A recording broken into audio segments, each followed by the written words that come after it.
I was very nervous when John asked me to speak tonight because I spend most of my day working on this committee, the Committee on the Strategic Competition between the United States and the Chinese Communist Party. And we spend a lot of time on the committee, and John's a great member of the committee, talking about the military dimension of this competition with China, the economic dimension of this competition with China, and the technological competition component of this competition with China. And this is the primary dynamic shaping the foreign policy discussion in Washington, D.C. But it wasn't obvious to me what connection any of that would have with the subject of this gathering. That wasn't until I heard a story recently from a young man that came into contact with the committee who was a graduate student from the People's Republic of China. And he was a quiet opponent of the regime. And when I asked why he opposed the Chinese Communist Party, he answered simply, and this was very surprising to me. He said, "Because I have faith."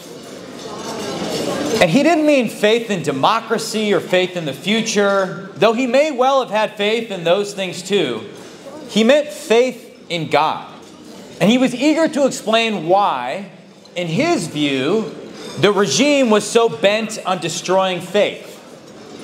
If they can stamp out our belief in anything greater, he said, life becomes nothing more than the incentives of the party that it can offer and the punishments it can deliver. That is the goal. That is the goal of the Chinese Communist Party. Reduce men and women to flesh and bones, simple tools to use to fulfill party objectives, sacrificed or disposed of at will. Because for that entity, a proudly Marxist-Leninist regime that sees itself as Stalin's rightful heir, you heard that right, Stalin, individuals do not have inherent worth. Chairman Mao famously remarked, "I'm not afraid of nuclear war.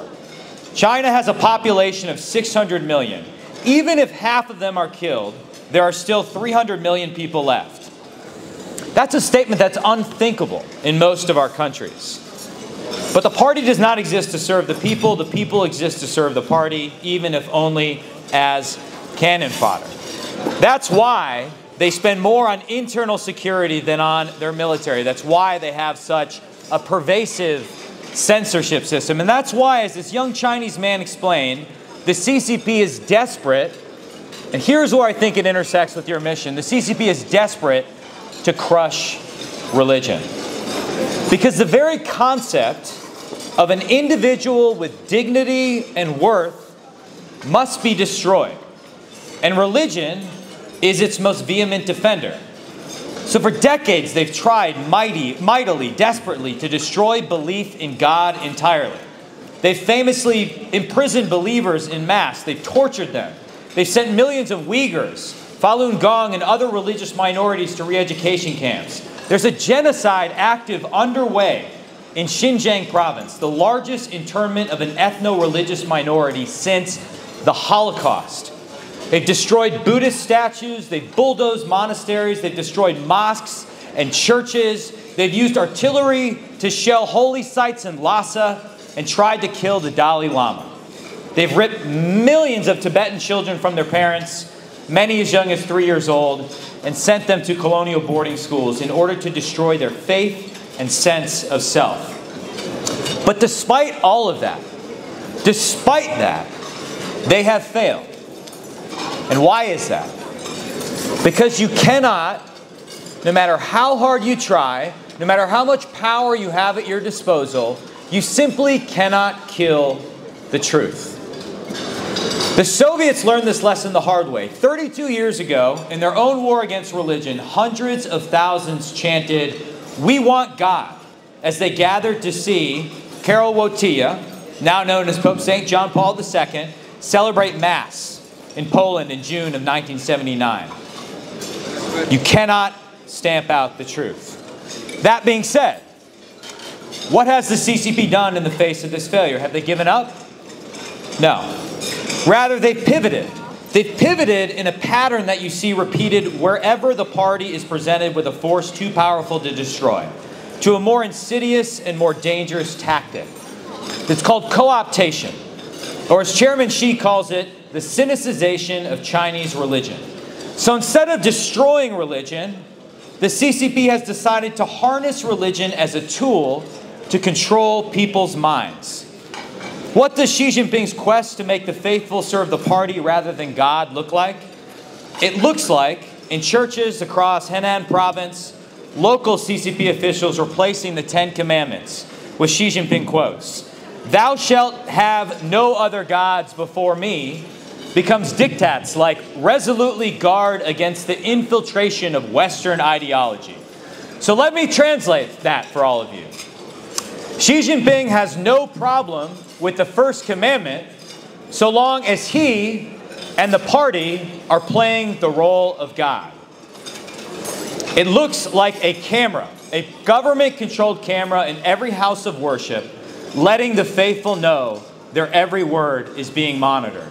It looks like a 10-year project to rewrite the Bible, the Quran, and other sacred texts in a way that flips their very meaning. Take, for example, the Gospel of John.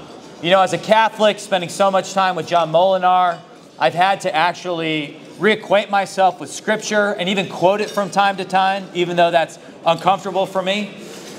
But remember the famous part in the Gospel of John when Jesus famously defends a woman caught committing adultery against her accusers. Comes up with the most famous comeback of all time, "Let he among you who is without sin cast the first stone." And the chastened accusers slink away, and Jesus says to the woman, "Has no one condemned you? Then neither do I condemn you. Go forth and sin no more." This is a beautiful story about forgiveness and mercy. Unless, of course, you're a government official in China. Then it's a story about a dissident challenging the power of the state. So how did the party deal with this? They had an official approved version of the Bible where they rewrote the ending of that story in the Gospel of John so that it ended not with mercy, but with something that would seem very unusual to those of you in this audience who have read that story again and again. When we get to the end, when Jesus is left alone with the adulterous woman, he says, "I too am a sinner. But if the law could only be executed by men without blemish, then the law would be dead." And then Jesus does something very unusual. He picks up the stone and he stones the woman to death. Why? Why change that story? Because there can be no power greater than the power of the state as controlled by the party. That is the point of corrupting and cynicizing religion. And I tell you this story because I believe that it offers some crucial insights for the way forward with how we in this town not only heal our internal divisions, but seek peace on the world stage. The first is the true nature of who we're up against. We're up against an enemy that does not believe in individual dignity. We're up against an enemy that rejects the inherent worth and preciousness of each individual, that does not believe men and women are made in the image of God. For the CCP, humans are material objects to be used for whatever purposes the party deems appropriate.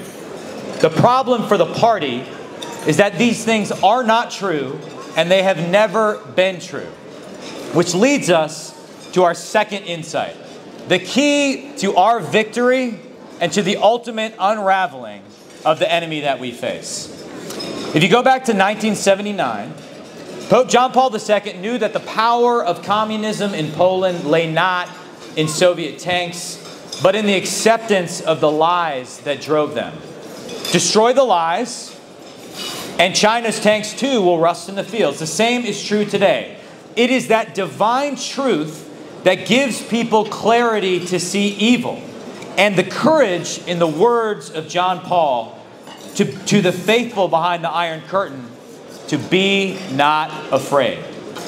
As the pastor of one Chinese church stated, in this war, in Xinjiang, in Shanghai, in Beijing, in Chengdu, the rulers have chosen an enemy that can never be imprisoned, the soul of man, and they are doomed to lose. That is an assessment that we must work together to make sure comes true. After that dinner that I referenced at the beginning, the young man I spoke about, I went home and I prayed. And that night I had a thought.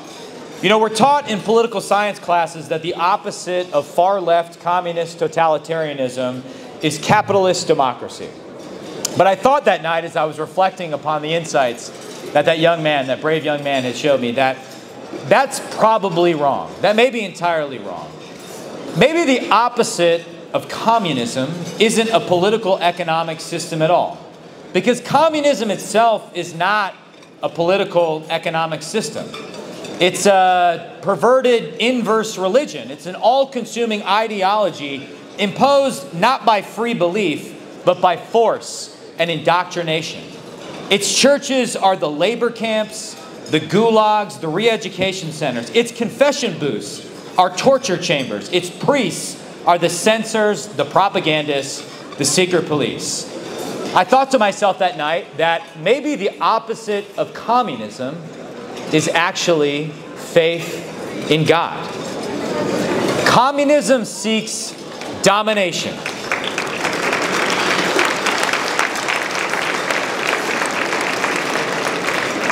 What does faith seek? Faith seeks love. Communism seeks the obliteration of the individual on the altar of the collective. Faith seeks the dignity of the individual, the respect due to each and every one of us as a child of God. Faith seeks the elevation of man's soul, while communism seeks its abasement. The essence of Marxism is class struggle, pitting different elements of society against one another. Mutual suspicion, neighbor against neighbor. Mao took this to a new level with his doctrine of continuous revolution. This was ever escalating purges of those deemed counter-revolutionary, which even led to hundreds of rightists being literally eaten by crazed Maoists during the Cultural Revolution. But there is a commandment that we all know that is fatal to this dark world order. A simple commandment we all know. Love one another as I have loved you. If we follow that commandment, how could you ever inform on your neighbors? How could you participate in purging your adversaries? How could you tolerate the gulags, the labor camps, the re-education centers? The famous Soviet dissident Alexander Solzhenitsyn, who was himself a long-time incarceree at one of the gulags under Stalin, perhaps put it best. While I was still a child, I recall hearing a number of old people offer the following explanation for the great disasters that had befallen Russia. Men have forgotten God. That's why all this has happened. And since then, I have spent well nigh 50 years working on the history of our revolution. And in the process, I have read hundreds of books, collected hundreds of personal testimonies, and have already contributed 8 volumes of my own toward the effort of clearing the way the rubble left by the upheaval. But if I were asked today to formulate as concisely as possible the main cause of our ruinous revolution that swallowed up some 60 million of our people, I could not have put it more accurately than to repeat, men have forgotten God. That's why all this has happened. The opposite of communism is not capitalism. It is not democracy. It is faith in God. I chair our committee. I chair our committee on strategic competition with the Chinese Communist Party. But this strategic competition is not a test of 2 different militaries. It's not a test of 2 different socio-economic systems. It is at its core a struggle for souls.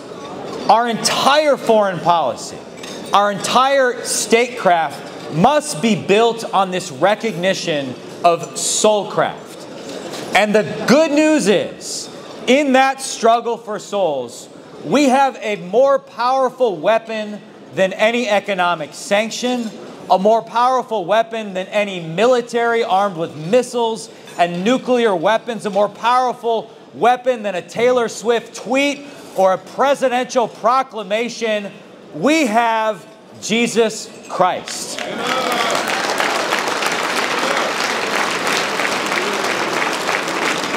And amidst this time of growing international turmoil, amidst this time of political division, disheartening divides here in America, as long as we keep our eyes fixed on Jesus Christ, the author and perfecter of our faith, we simply cannot lose.